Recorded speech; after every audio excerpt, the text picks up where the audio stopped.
Yeah.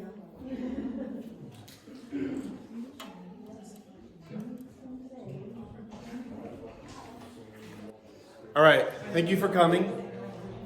And in light of the circumstances, thank you for staying. I've been in ministry long enough, and I guess because I've grown up in the church, there's a way you're supposed to handle these moments.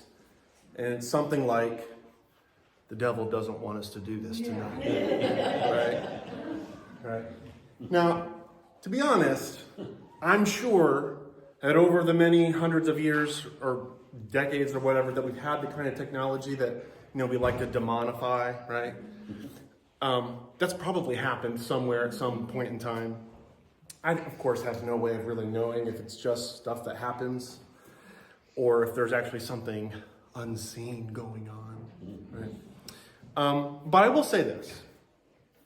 It's an opportunity, right? You could have left, right? But you stayed. Victory number one. And I will also say this, that tonight,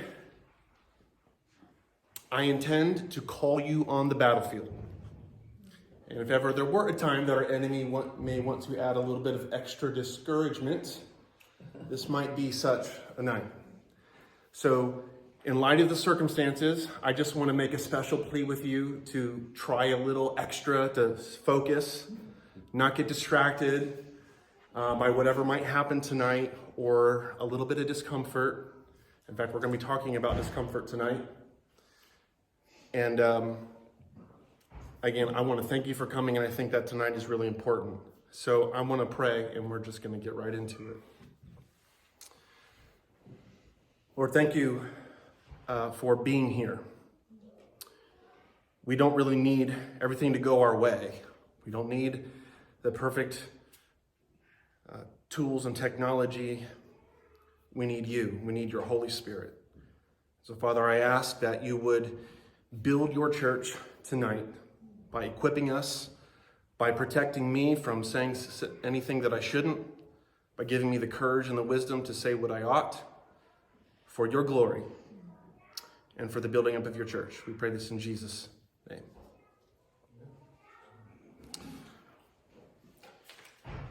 It's a big mistake to think that as followers of Jesus that we're the only people, say religious people in general, that only religious people are worshipers. Like, we all worship. It's fundamental to being a human. We can't help it. As we've been going through the book of Genesis, one of the things that we've been drawing out is that as far back as the Garden of Eden, there has been a kingdom enterprise and a counter-kingdom enterprise. There was one there. We're headed for one at the end of Revelation, and there's always been one. And we're just caught up in a particular chapter, a particular year in the unfolding of that conflict. And those who are part of that kingdom, the counter kingdom, they are worshipers. They are passionate, affectionate. They have a strength of conviction. Many times they're willing to die for what they believe. They sing songs. They make art in homage to their gods, to their ideas. They want to persuade us to follow them. We are not the only people who gather from time to time to worship, to stir up a feeling, to get some inspiration and some equipping. They have it too. And they like to write worship songs like this one. Imagine there's no heaven. It's easy if you try. No hell below us, above us, only sky. Imagine all the people living for today. Imagine there's no countries. It isn't hard to do. Nothing to kill or die for. And no religion too. Imagine all the people living life in peace. Imagine no possessions. I wonder if you can. No need for greed or hunger. A brotherhood of man. Imagine all the people sharing all the world. You may say I'm a dreamer, but I'm not the only one. I hope someday you'll join us and the world will be as one.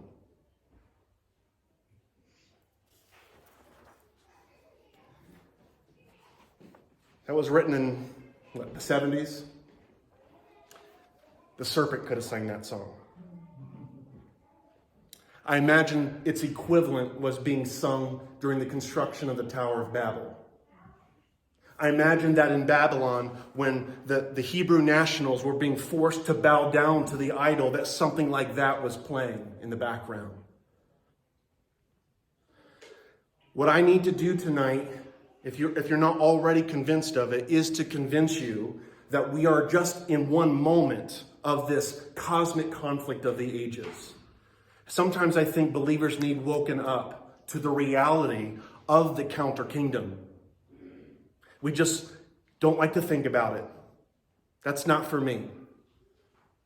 Give me a little TED talk or some advice. Help me feel a little better.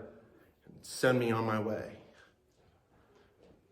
We've seen this struggle at every point of rebellion in the book of Genesis. Chapter 3, chapter 6, chapter 11. It's in the story of the patriarchs. At every point, there is a cosmic conflict. Will you follow Yahweh or some other God? Will you trust Yahweh or trust yourself or some other God? And even in the New Testament, we see this, right? God the Son, Jesus Christ, was on the earth. And we actually read in John 6 where the people, they were so impressed with what this king could do, his miracles and all that they actually tried to make him king by force. This impulse to live as one, a united people, is so strong. We're all monarchists at the end of the day. But we don't get to decide who the king is. We don't get to decide the timing of when he takes the reins. And until we wait, we must live in this tension, knowing that there have been, that there always will be, two paths until the other one is completely done away with. There is a kingdom of light, a kingdom of his beloved Son, and there is a kingdom of darkness. And if an individual is living in rebellion towards God, living outside of that kingdom, you know who his God is? It's himself. When a nation runs away from God, then the only alternative for Christ as king is government as king. Individuals crown themselves, countries, they just elect leaders and say, in whoever it is, we trust.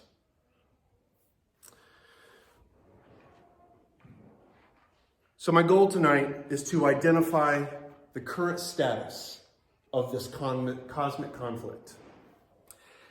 The latest goings on, how's it going? How can we see it? But then ultimately to consider a proper response. In light of that, how then should we live? Before we get into this, I want to issue a warning. We might even say a plea. I want to plead with you not to embrace one of two extremes on topics like this. I don't want you to become either obsessive or dismissive. Obsessive or dismissive. Let me address the latter first. You're here tonight and the power outage didn't scare you away, so you're probably not as many of you in that category. You wanted to come tonight. You are taking this seriously.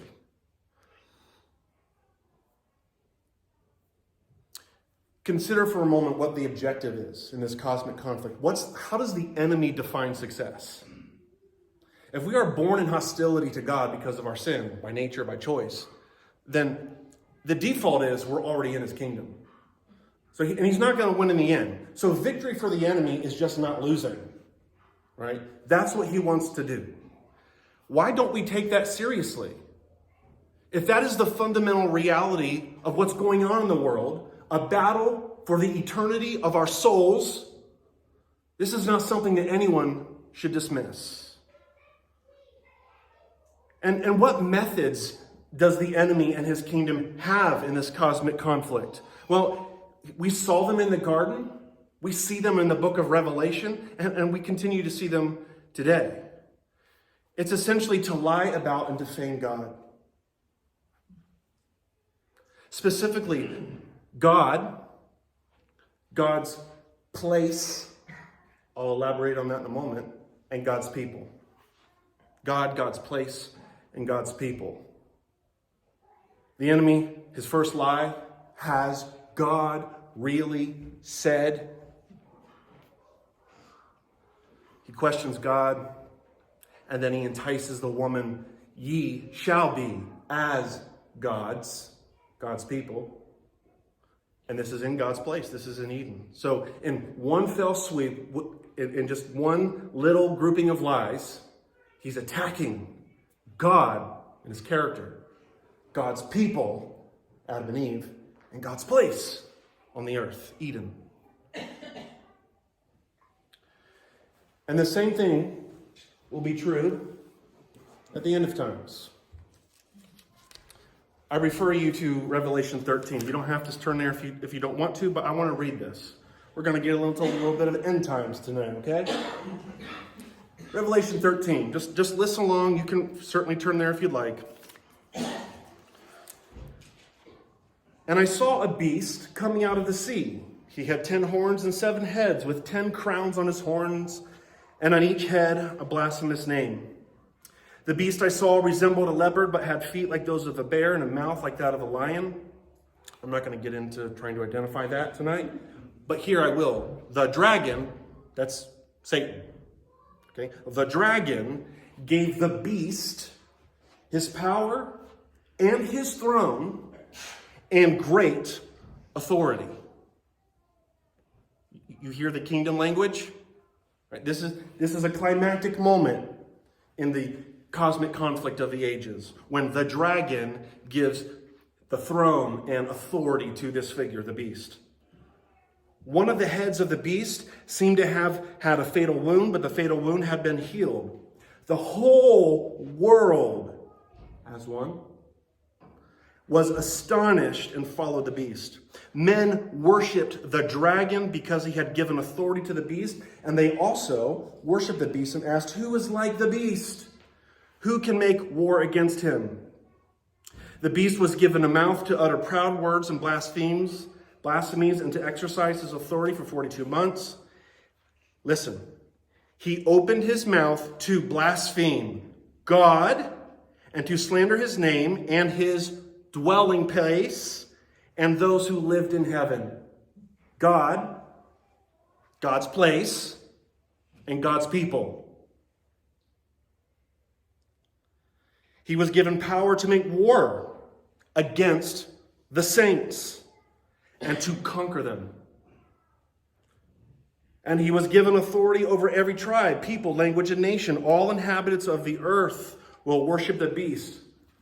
Live as one. Imagine. All whose names have not been written in the book of life belonging to the Lamb that was slain from the creation of the world. He who has an ear, let him hear. If anyone is to go into captivity he will go. If anyone is to be killed with the sword he will be killed. This calls for patient endurance and faithfulness on the part of the saints. This is a timeless conflict. And it calls for endurance. It calls for faithfulness.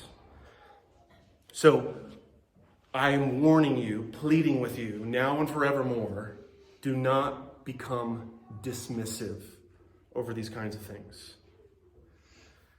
The other thing that I want to warn you against is becoming obsessive.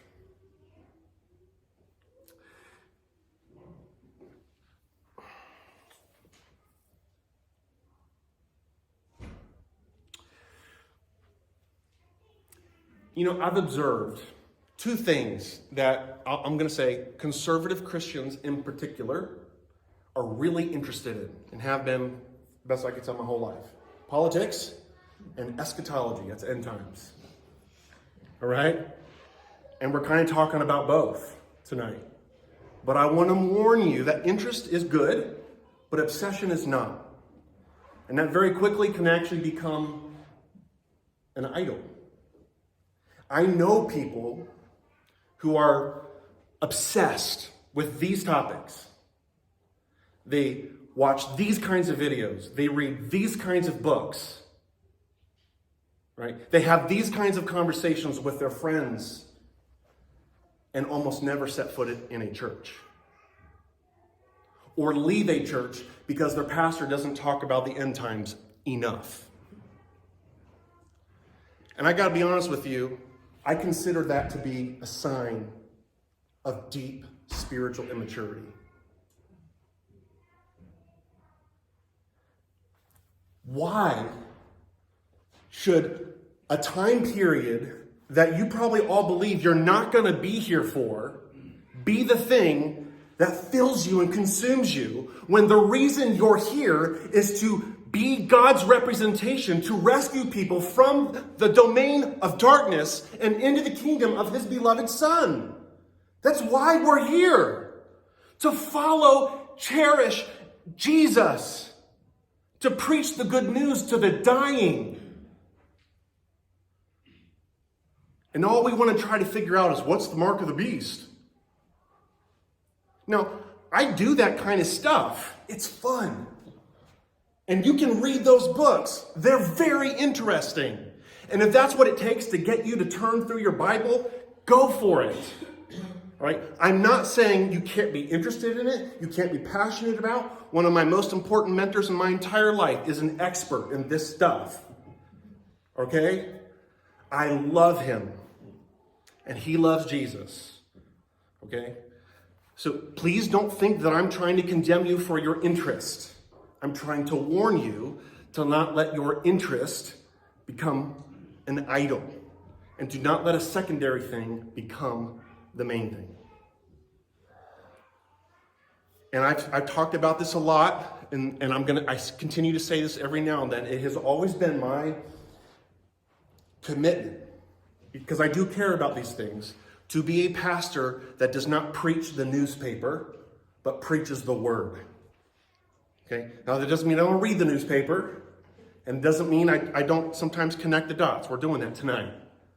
Right? But it's not my job. You know, Paul didn't tell Timothy, yeah, there's a lot of chaos in the world. You know what you need to do? Make sure the people are up to date on the latest about what's happening in Rome. You know, said, here's the solution, Timothy. Preach the word. And that is my job. So please don't dismiss this, but please don't become obsessed with it. Let's get into it, though.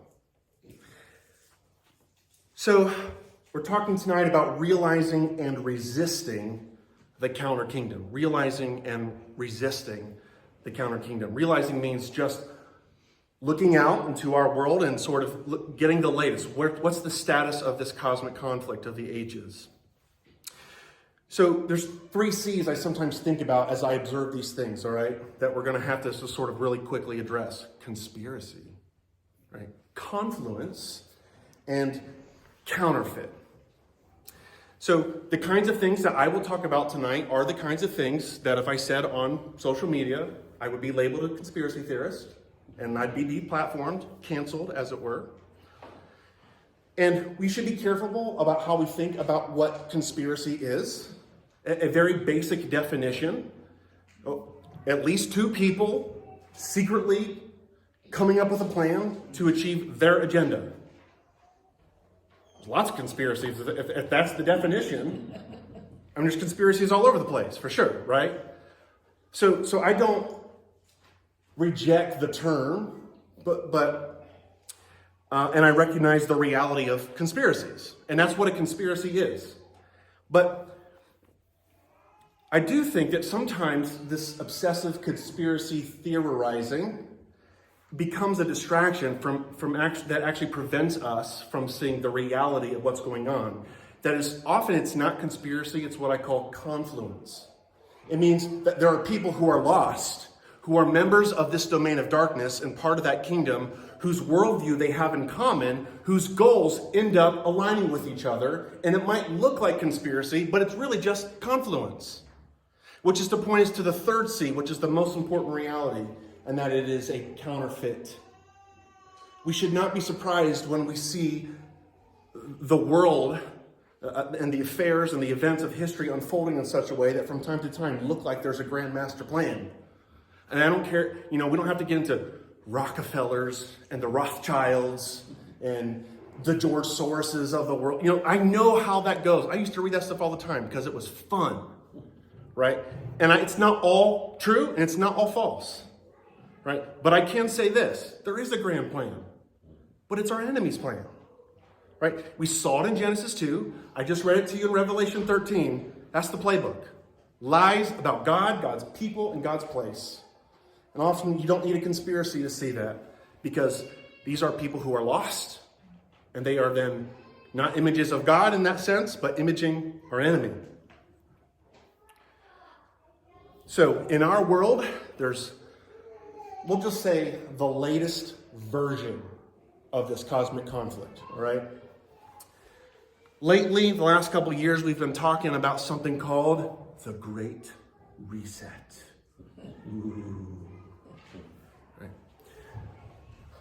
I suspect that in a year or two, it'll be something else, right? Because that's what happens. These things get exposed, and then they have to change the names. Right, but here are a few basic facts about this thing. And again, I don't see this as a grand conspiracy so much as confluence and people who are pursuing an agenda of the enemy. And it looks that way sometimes, but here's the basic facts. Right, there is an organization called the World Economic Forum. They've been meeting for years, and they do things that Christians like to do. They like to have conferences, right? We do that, and so do they. And it's not a conspiracy when we have conferences and share ideas about how to witness to people and evangelize the world and change the culture. They do the same thing, okay? So that's a basic fact of this whole Great Reset thing. There is something called the World Economic Forum that has these annual meetings in Davos. The chairman and the co-founder of it is a man by the name of Klaus Schwab, who is like a Bond villain. I mean, if you listen to him or see him, it's such a cliche. It's wow. There are board members on the World Economic Forum that are key leaders in finance and stuff. Notably, and we'll come back to him, a man by the name of Larry Fink, who's the CEO of BlackRock. We'll get to that. The Great Reset, the term, comes from this group. This has been one of the ways that these people who like to get together every year and talk about how they're going to take over the world, they don't know it, but for Satan, that they are the ones who have coined this term, the Great Reset. Klaus Schwab himself describes it like this: to achieve a better outcome, the world must act jointly and swiftly to revamp all aspects of our societies and economies, from education to social contracts and working conditions. In short, we need a great reset of capitalism. You see the grandness of the scan. One author summarized the Great Reset like this: the Great Reset program is designed to move the world toward collectivism and soft authoritarianism. Hold on to that term. Soft authoritarianism, through a combination of new monetary policies, tax regimes designed to punish undesirable industries, huge new green infrastructure plans, and sweeping social programs that seek to make the vast majority of people, including many in the middle class, dependent on collective institutions and government programs. Those kinds of definitions are what you end up with when you spend a year obsessing about something and you try to condense it all into one sentence, right? I just said a lot. That was sort of the point. But you see, it's this grand idea of how to fundamentally change the world, right? We can recognize that these people do want to change the world, rule even the world. If you want something briefer than that mouthful, think of it something like this. It's fascism in the 21st century, right? You've probably heard terms like public-private partnership, right? That's the classic definition of fascism.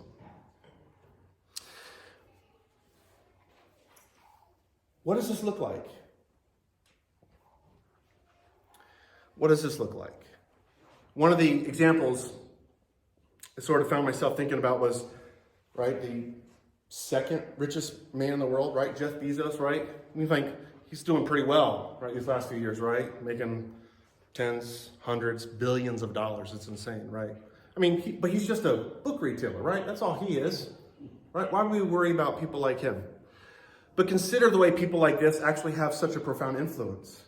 Overseeing Amazon, it's not just a bookseller, but it is. And so if he decides, or the employees in his company decide this is not good for the masses, we'll just ban that book, right? So he oversees this project of banning books.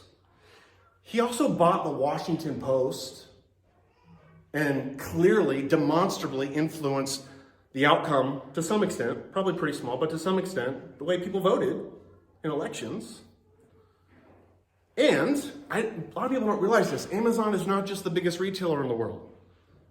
Or one of, maybe Walmart's bigger, I don't know. But they are also the world's largest provider of web services. They control your internet. And so, when an alternative to Twitter, Parler, was on the market, and Google and Apple said, no, we don't want that app because we're controlling all this and we don't want this kind of information to get in people's hands. They took it out of their app stores. But then the final blow to Parler was Amazon saying, oh, you can't use the internet anymore. That's pretty powerful, right? So people like this, people with money, with a worldview and an agenda, big surprise here, use it to advance their agenda and get you to buy into their worldview.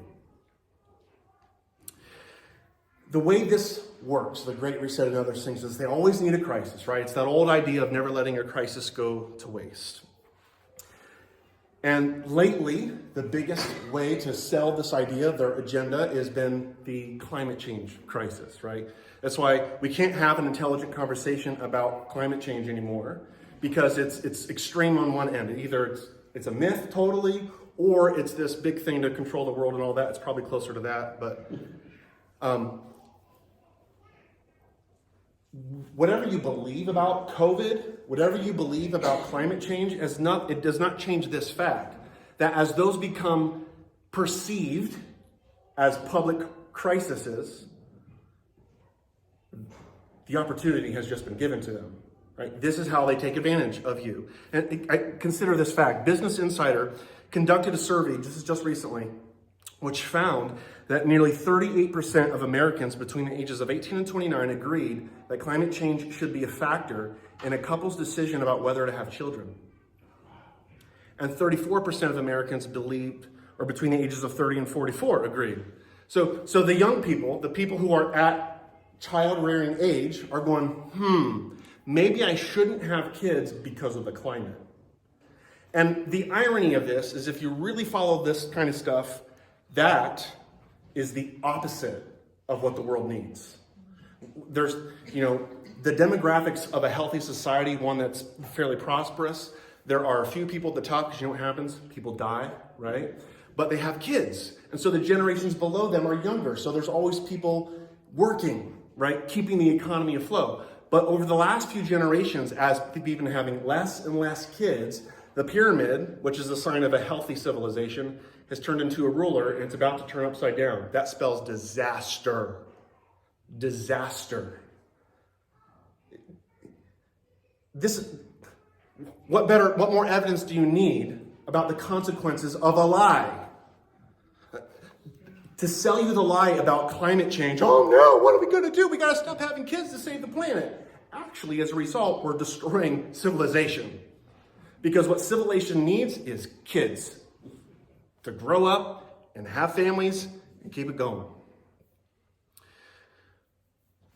I I don't have time to get into the economic philosophies that are involved here, but if you've heard of something called modern monetary theory, that's a big part of it, which is basically spend, spend, spend, spend, spend. I don't have time to get into how they think that's okay and doesn't destroy, but maybe if we have time afterwards, we can talk about that. But their goals, right, the climate change stuff, their world agenda, all that, are accomplished through a few things. We love acronyms, right? You've heard these, DEI, right? Diversity, equity, and inclusion. And then ESG. Do you guys know that one? All right, ESG. All right. So that's environmental, social, and governance policies. What these are, this is what gets back to our discussion of Larry Fink, the guy at BlackRock. This is insane. There are three companies, BlackRock, Vanguard, and State Street Global Advisors. They're wealth managers, right? They manage your wealth, your assets. If you have 401ks, chances are very high it's being managed by one of these companies, right? And they're all in. Larry Fink is on the board at the World Economic Forum, okay? So you know what they do with those assets, your assets, my assets, is they buy stock in companies, right? They're just investing your money. And all you want them to do is get you a good return, right? But what they're doing, when you buy enough shares of a company, you know what happens? You get to put someone on the board. You own a portion of that company. You get to vote. And as of 2017, 6 years ago, they were at a point where they owned more than 20% of the shares of the S&P 500 companies. More than 20%. And of all the votes cast on the boards of those companies, 25% of them were represented by these three companies. Committed to the Great Reset, to diversity, equity, and inclusion, to environmental, social justice, and governance policy. Right? How are they going to do it? They don't need a law. You see how this works? They don't need Big Brother to say, you can't buy that. They just make it so that the companies control your money. And if you don't buy the kinds of things we say you should buy, and if you buy the kinds of things you shouldn't buy, we're going to dock your social credit score. And now you can't buy the foods you want either. Right? Now you can't go to these social events. And we know because we can track you on your phone. They do that in China, by the way.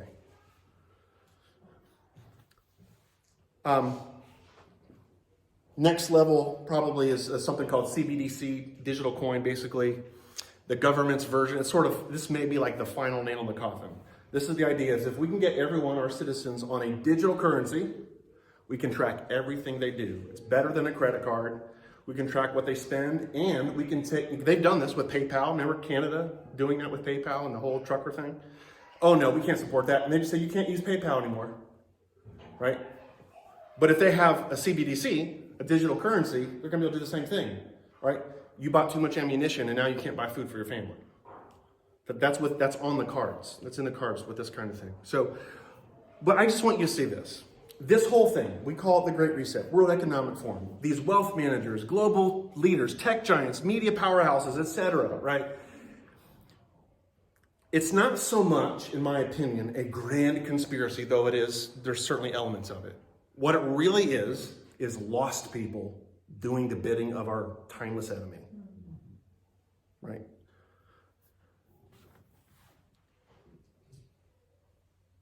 They are working towards uniting the world under one global economy with one global worldview. Sound like anything you ever read in the Bible? Kind of near the end? No, I'm not saying this is it. I'm not saying this is the beast system, that this is the Antichrist. I'm not saying anything like that. But it is absolutely the latest chapter, the latest expression in the spirit of the age. It is an attempt to get us there. And this is why we should be sober, because if the spirit of the age wins this battle, of course they won't win the war, but if they win this battle, we are headed next month, soon, to something that I want to talk about with the rest of our time here, soft totalitarianism. Soft totalitarianism. That, I think, is the reality of the counter kingdom that we need to be prepared for. So Let's talk about what it is, how to spot it, what it is, and then how to respond. So it's coming, all right? Soft totalitarianism is coming. So first, I want to talk about a few ways that we can spot it. Here's how you know this thing is coming. I have 6 traits. Number 1, it does not merely require your submission, it demands your conversion, right? It does not merely require your submission, it demands your conversion.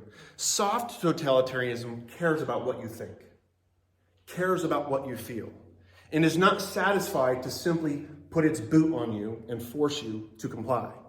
You must surrender, you must believe, okay?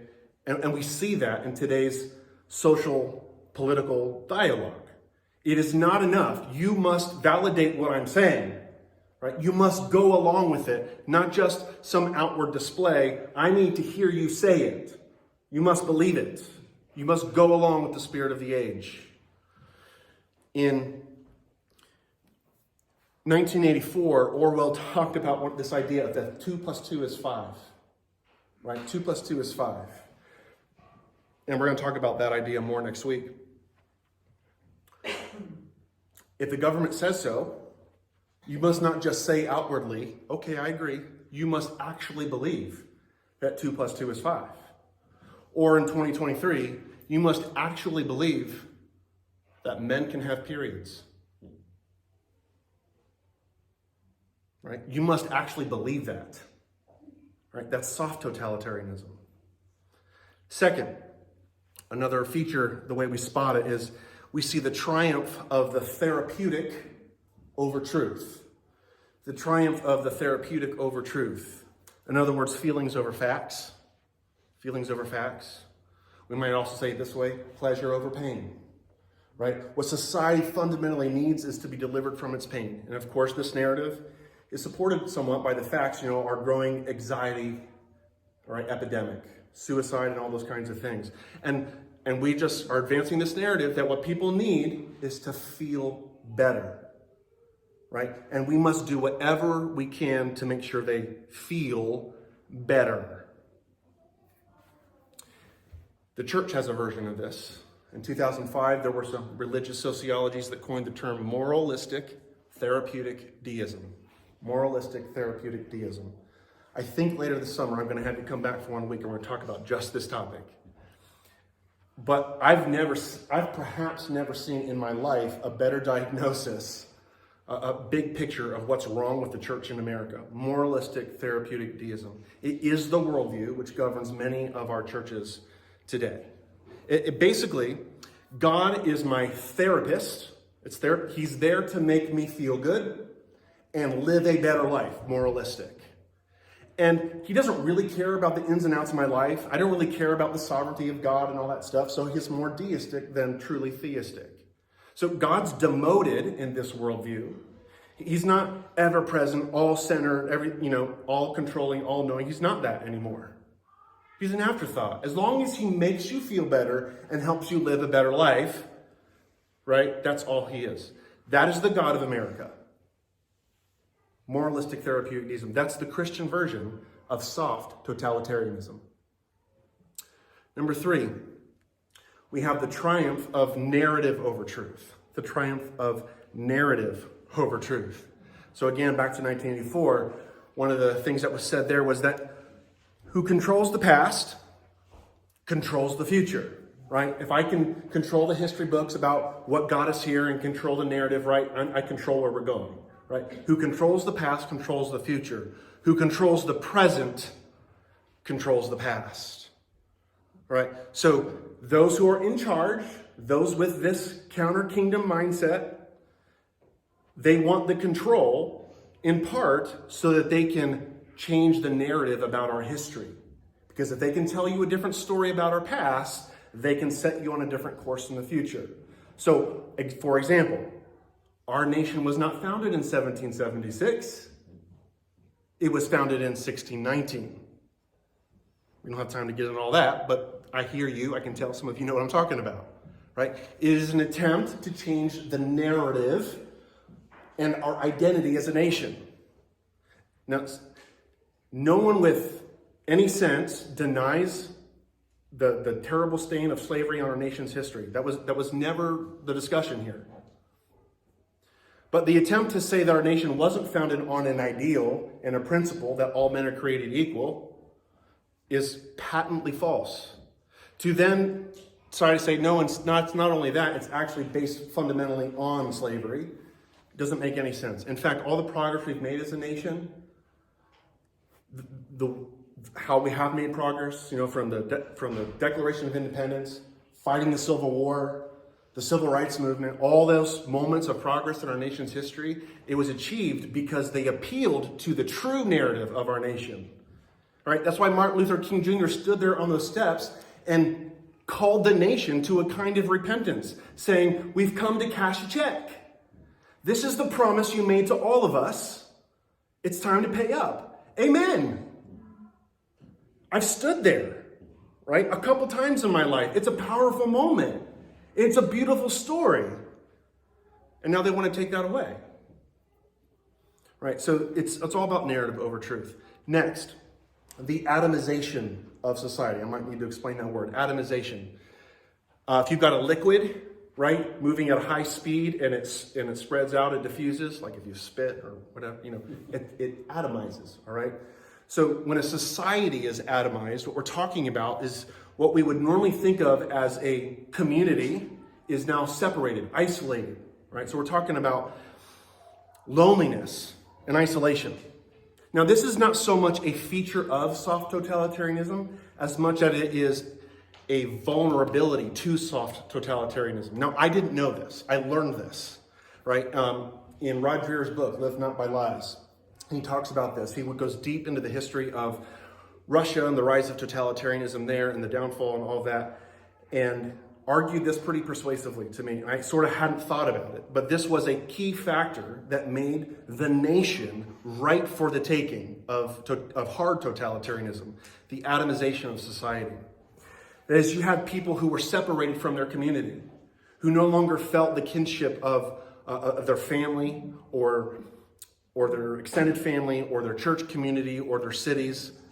As people began to feel more and more atomized, more anxious, more alone,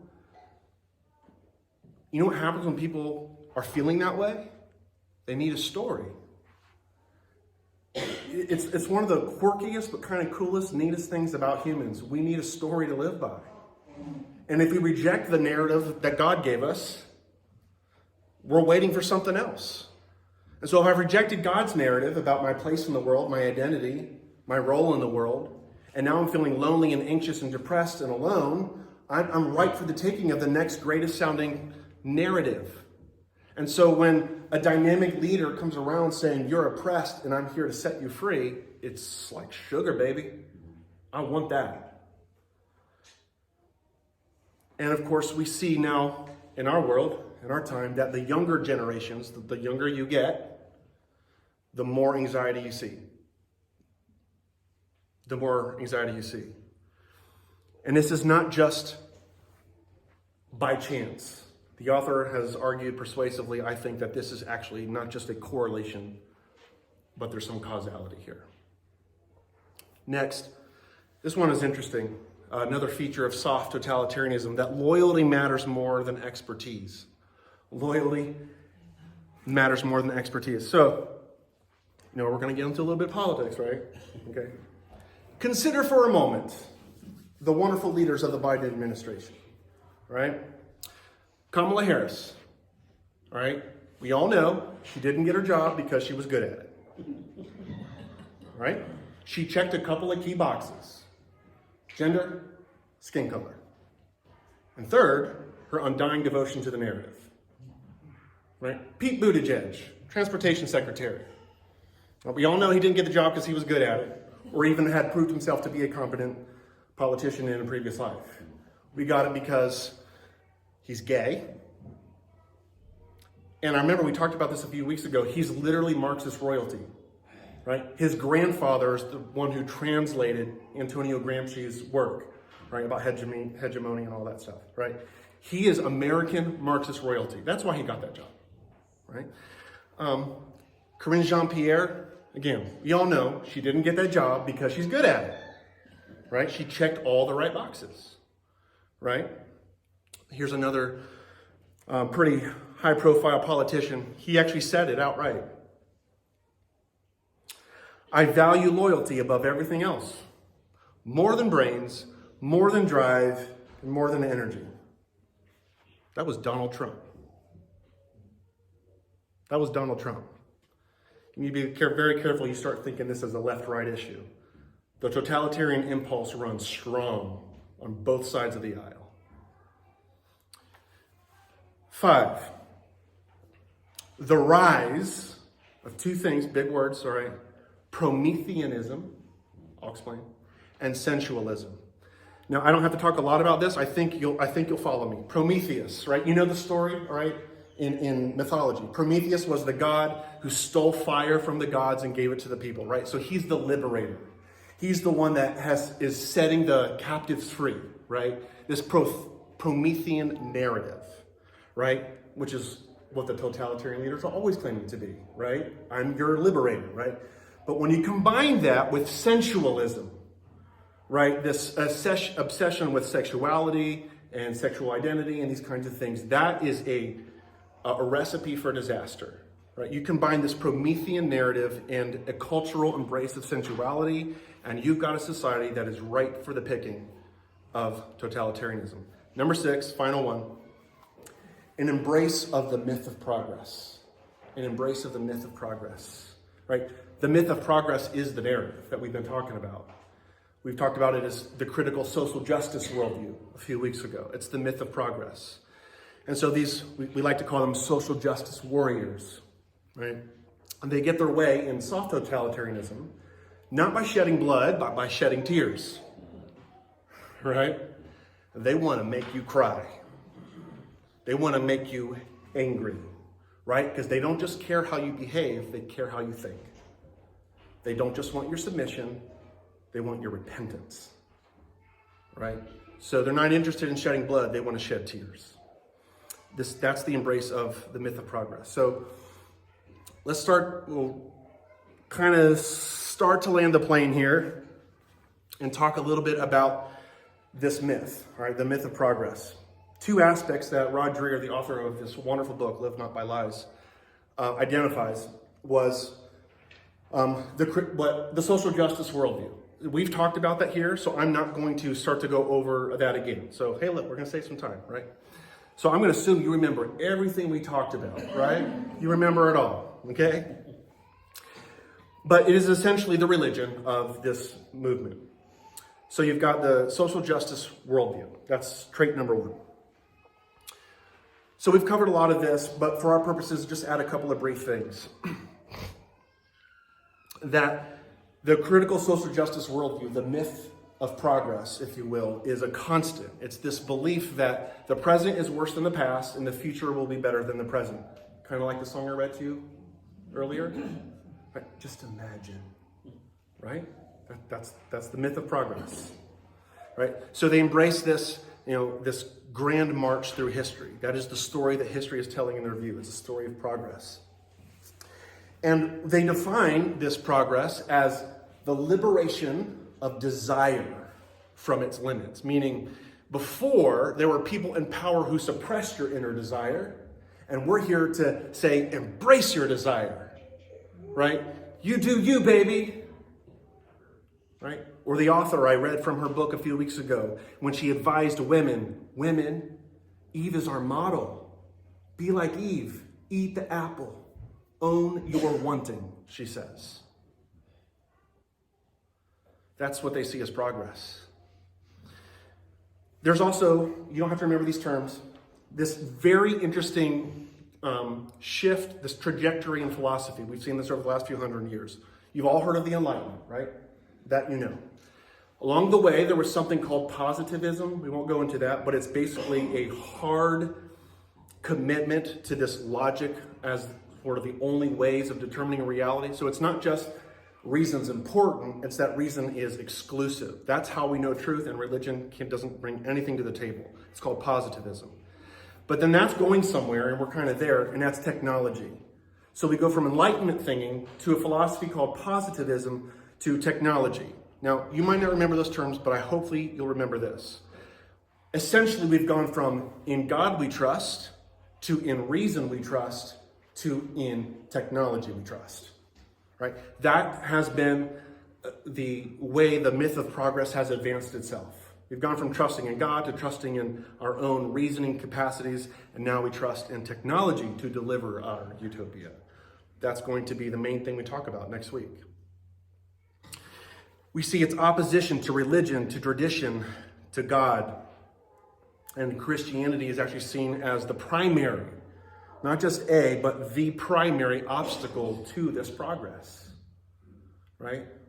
It is the primary. And so in this world, the more power, more influence they get, we now have to contend with thought crimes, right? Homophobia, Islamophobia, transphobia, biphobia, fat phobia. I got a little bit of that. I could use a little bit of that, is what I'm saying. Racism, ableism, right? There's an ism or a phobia for everything now, right? Because they don't just want your submission. They want your conversion, right? So now you're guilty just for not agreeing, not believing.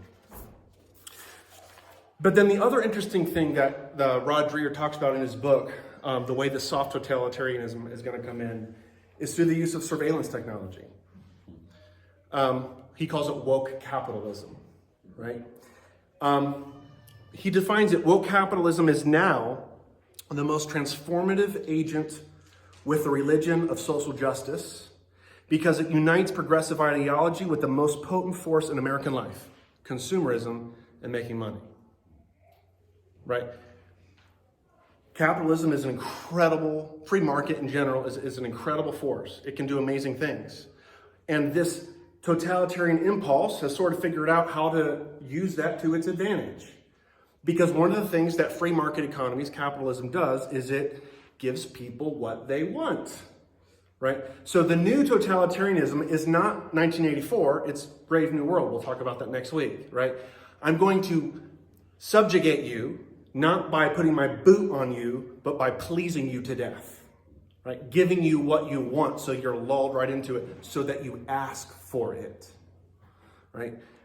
Surveillance technology now makes this kind of control possible. And it's amazing that people are like, yeah, I'll take it, because they get something in exchange for it.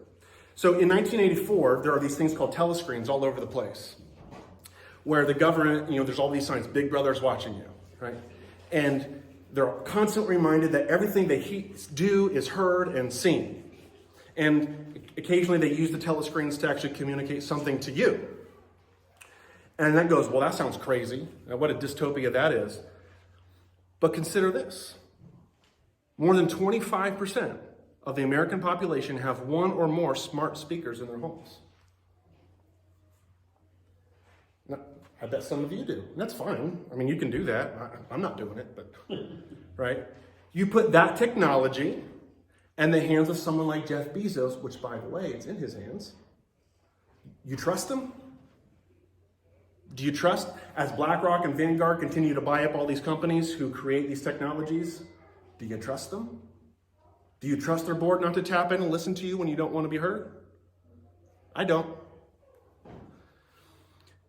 Consider the way tech and social media giants, right, through the collection of your data, through algorithms, through the suppression and the alteration of your search results, have literally changed the way we think as a society. Thank you. That's a reality.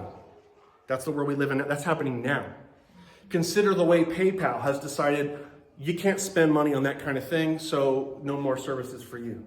Large banks have decided that if they don't put enough women on their boards, they won't do business with them or extend loans to them. I mean, this kind of stuff is happening. And China, of course, is sort of the canary in the coal mine in all this. When they opened up their country to free market capitalism in the 80s, I'm told, because I was a little baby back then, right, that the big hope was that if they let in free market, this is going to spell the end of the totalitarian impulse, because that's the solution. Wrong. It accelerated it. It gave them the tool that they need to pull it off. So we no longer need Mao to kill 70 million people. because they have technology and they can control you that way, right? They did it. They're doing it. You think we'll never do it here? I don't know about you. I'm not so optimistic about that.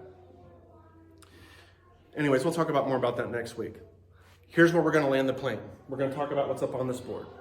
So that's sort of a sense of, I believe that stuff we've been talking about, that's just a sense of the status of the counter-kingdom enterprise. What I fundamentally recognize is that there are people who have agendas, a lot of resources, and they are willing to do anything to advance it. Because for their enemy, whether they know it or not, success is defined by keeping people in his kingdom. Right?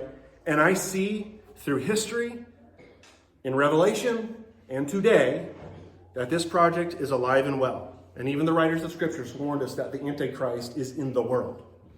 Right? There has been an antichrist kingdom enterprise at work in the world. And it's never stopped. And I don't care, on some level, if I'm right or wrong about all this. Because I have no doubt, in fact, there's evidence that it's already changing, that, like I said, I think earlier, a few years from now, we won't be talking about this anymore. It'll be something else. All right? They always change the names of things. There'll be new organizations. That doesn't matter to me. I don't need this guy to be the Antichrist. Right? I don't need to have this all figured out. It does not really matter. I just see this as the latest example. The story is basically the same, though. So the question that we've always needed to ask and need to ask now in our world, how do we resist the counter kingdom? And I suppose there are some people that need convincing that we should even fight. I hope that's not you. When you understand a little bit about history, when you understand what's at stake, if the counter kingdom wins, it means souls are separated from God. Right? This is evangelistic. It's not just political. We've got a lot of lessons in the Bible about how to live in these kinds of times. Remember, God's people, they were rescued out of Egypt. As a consequence for the rebellion, they were in captivity to Babylon. Right? The New Testament, the church grew under the grip of Rome. Right? So the Bible itself, the people of God and the church of Jesus Christ were born in times of subjugation to the world powers. The Great Reset of 1400 BC. Right? It's not new.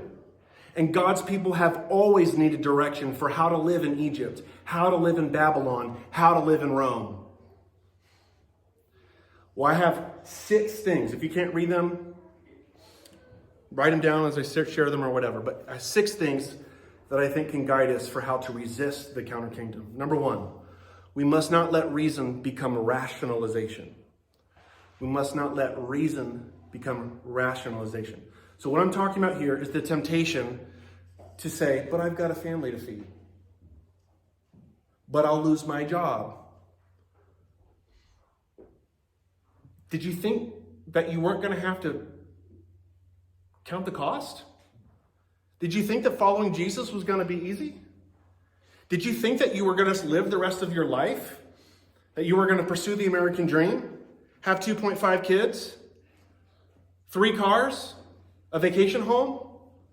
And a fat 401k to go buy a boat and live on the lake the rest of your life? Is that your plan?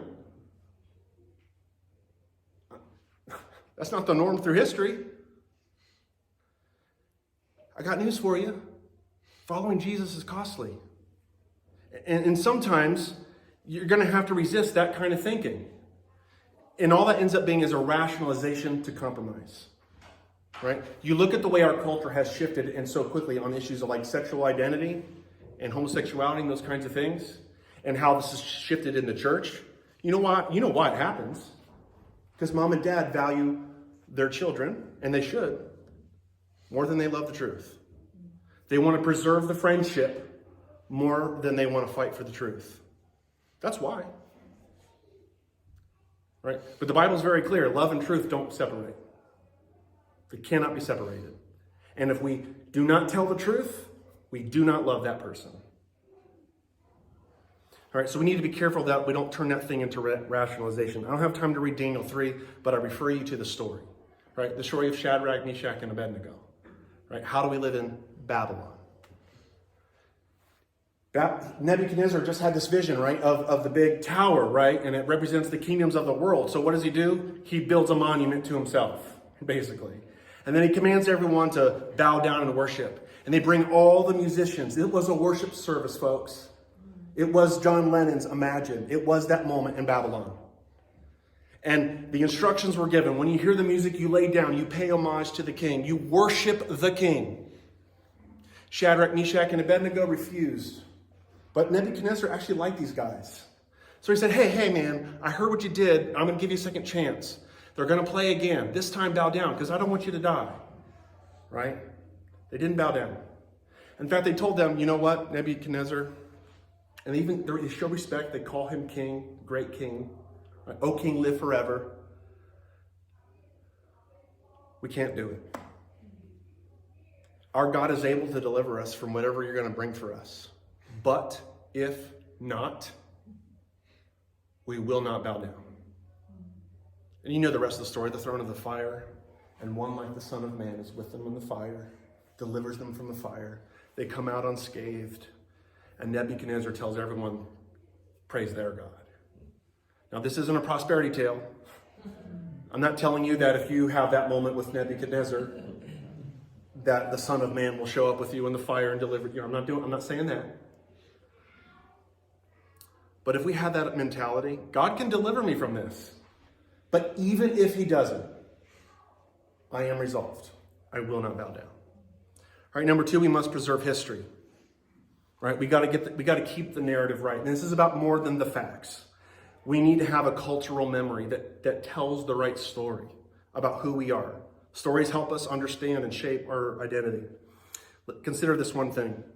2019 survey, only 57%, so just over half, of millennials believe that the Declaration of Independence offers a better guarantee of freedom and equality than the Communist Manifesto.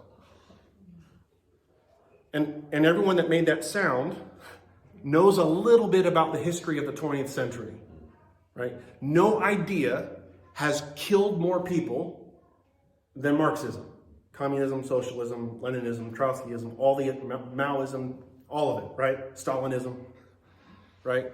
It is literally the most deadly philosophy the world has known. And now, about half of millennials think that the Communist Manifesto is a better path to freedom and equality than the Declaration of Independence, right? We need to preserve history, right? We need to tell that story. And that's a biblical concept. Again, I won't read the passage, but Joshua 4, one of the big themes in the book of Joshua is tell them to remember. Tell them. So that when your kids ask about what God did for you, say, you see that memorial there? That's to remind us of the day that God parted the Jordan River and we walked across on dry land. And it's there for you now so that you never forget what he did for us. Right? We need to preserve a memory. Number 3, I think this might be the most practical and maybe the most important because this affects us all. We've got to save the family. We must save the family.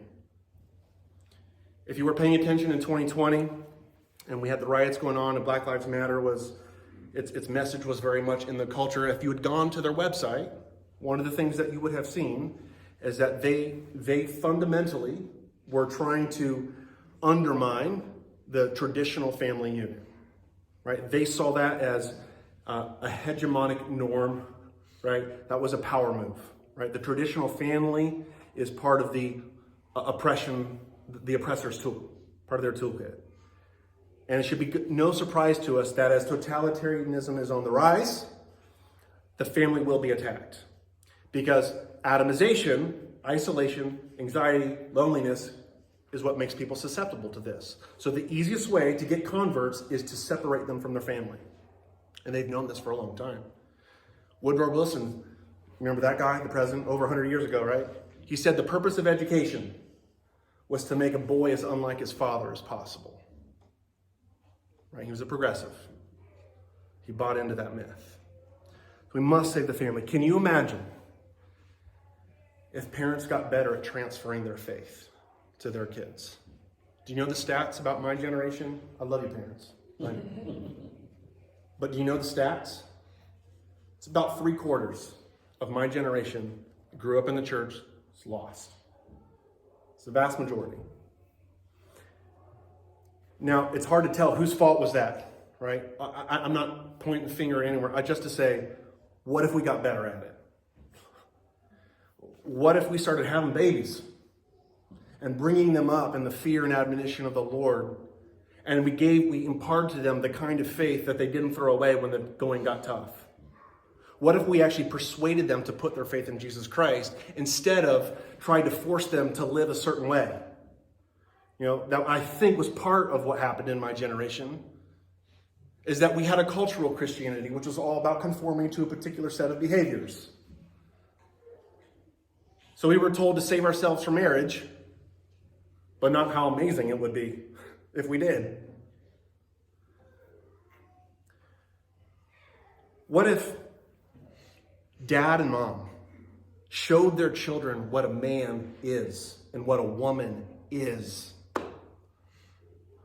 What if Christian men, dads, imparted to their kids, sons and daughters, here's what strength is. Here's what courage is. Here's conviction and passion. Here's what it looks like to try hard at something. To care so deeply about something that you pay the price. You hurt, you grunt, and sometimes you shake it off and you cowboy up. We need a little bit of that from time to time because life's hard.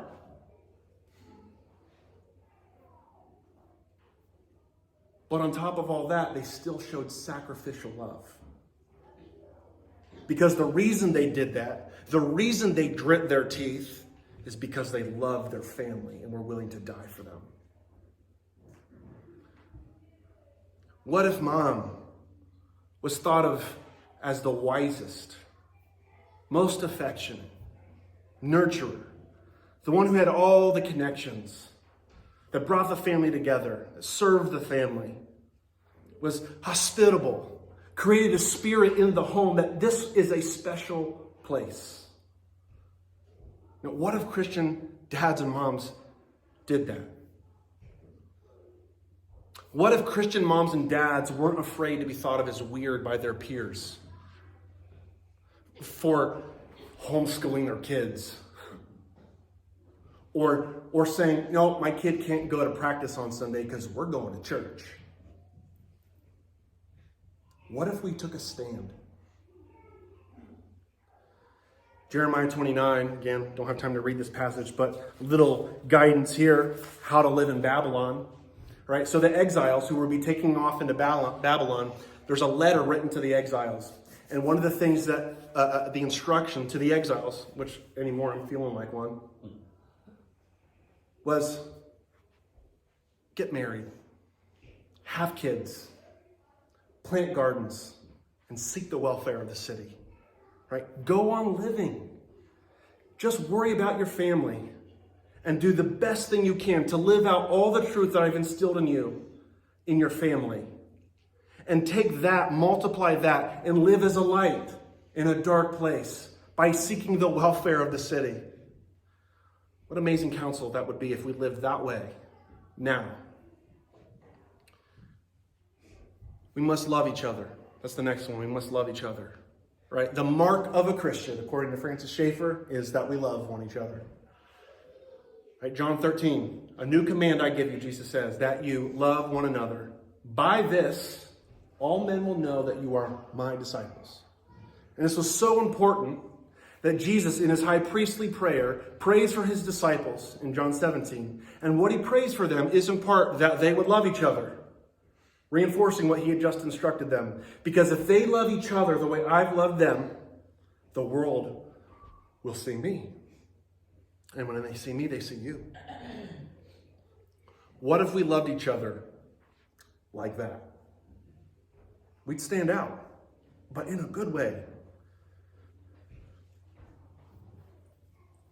What if we were not mere admirers of Jesus, but followers? Right? You see, Admirers love being associated with Jesus, but when trouble comes, they either turn on him or in some way try to put distance between themselves and the Lord. The admirer wants the comfort and advantage that comes with being a Christian, but when times change and Jesus becomes a scandal or worse, the admirer folds. Why did I include that here when I'm talking about loving each other? If love is the mark of a Christian, what is the mark of love? It's obedience. Right? So I don't want you to just feel something. I want you to count the cost and lay it down. I want you to follow Jesus, not just admire him. And when we do that, if we think of it this way, how are we going to resist this totalitarian impulse? What if we did that in our church? And I was just faithful to love those in my community that way. Well, that's just one brick. But my brother's another brick, and another brick, and another brick, and another brick. And eventually we've got a solid wall. Right? That's how we're going to do it. Second to last, we must embrace suffering. I refer you to the entire book of 1 Peter, right? At your homework, read 1 Peter, okay?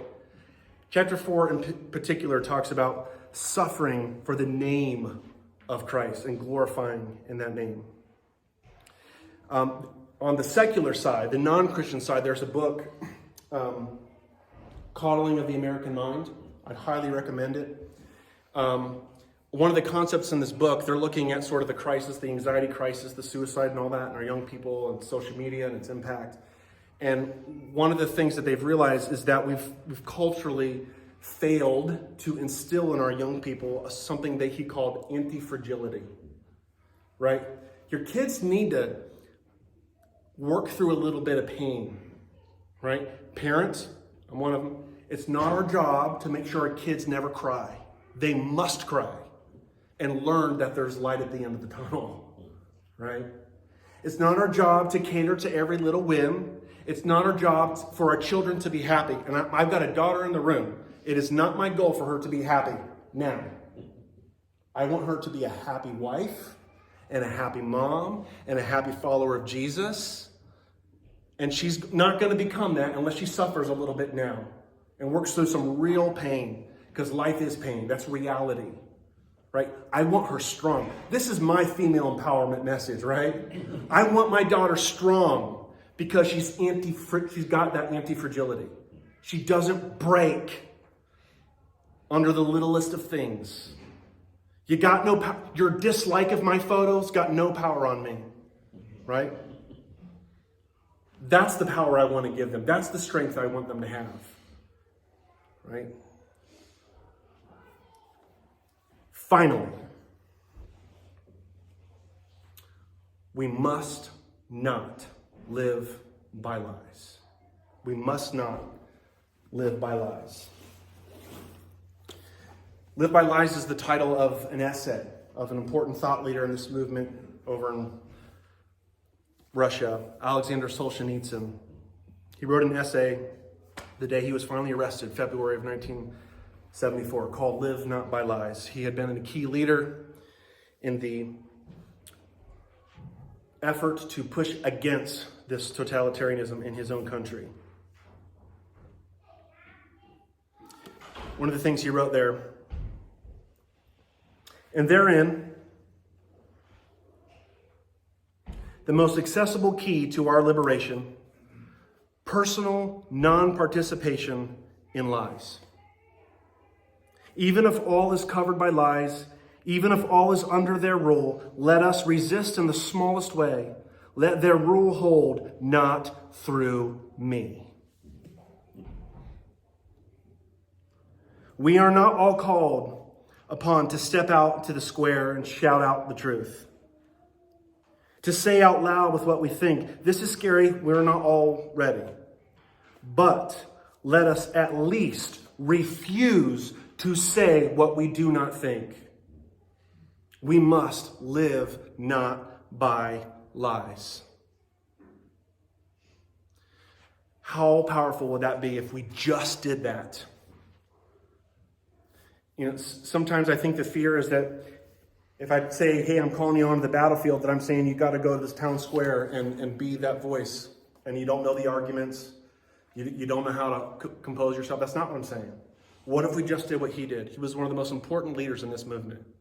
He says, if we just all did that one thing, live not by lies. And I don't care what the director of this agency tells me. I don't care what that politician tells me. I don't care what my employer tells me when I'm forced to go to DEI seminars. I choose to live not by lies. In his effort, I'm going to close it with, in his last essay, he gave some examples of what he called the honest man.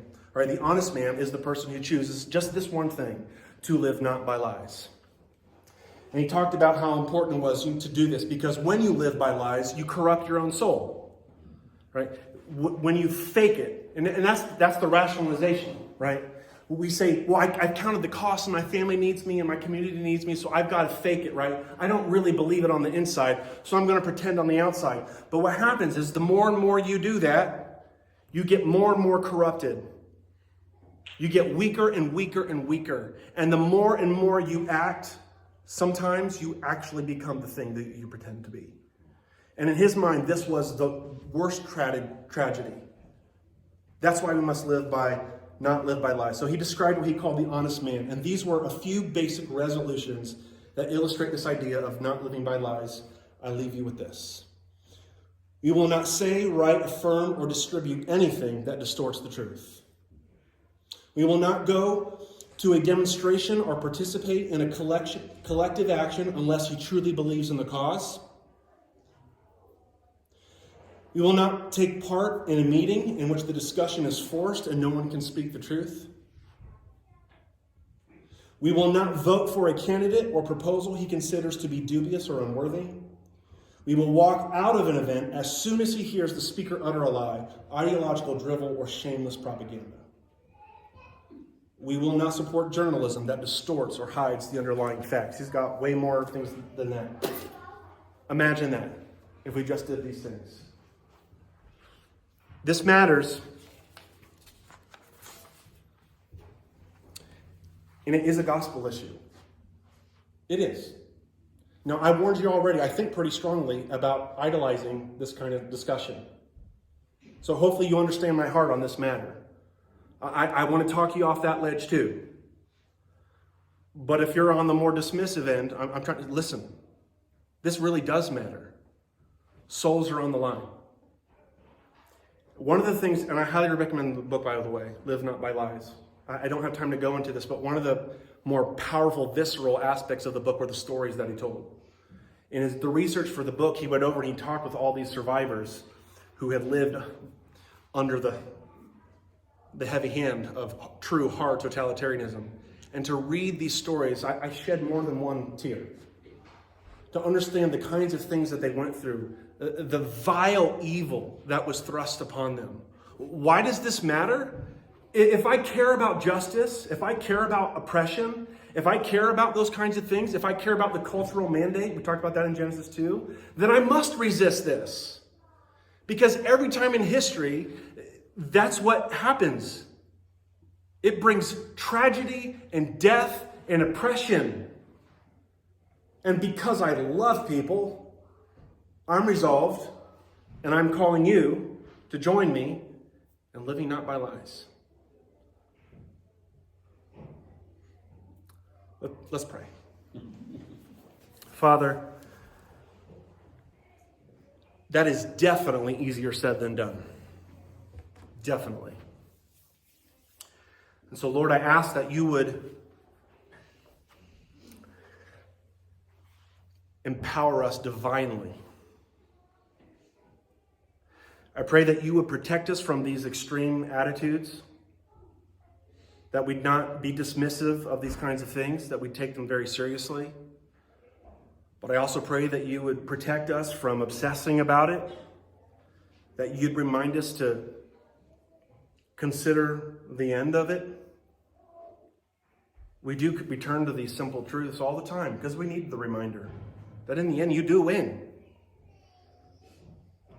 That in the end there will be a one-world government.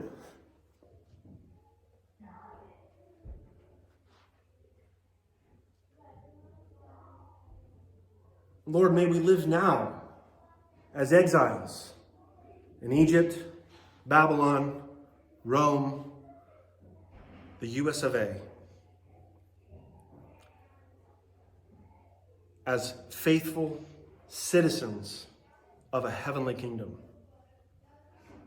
May we have the power to live this out in our private lives, in our families, and in our church. And Lord, I will end with a plea. If you would be merciful to us and to our nation, would you grant a spirit of repentance? And would you empower men and women of God to courageously speak the truth? That those whose minds are blind, that they will see the light. Lord, this isn't so we can establish ourselves, that we can show the world that we know what we're doing. It's for you. For your glory, for the building up of your church. We pray in Jesus' name. Amen.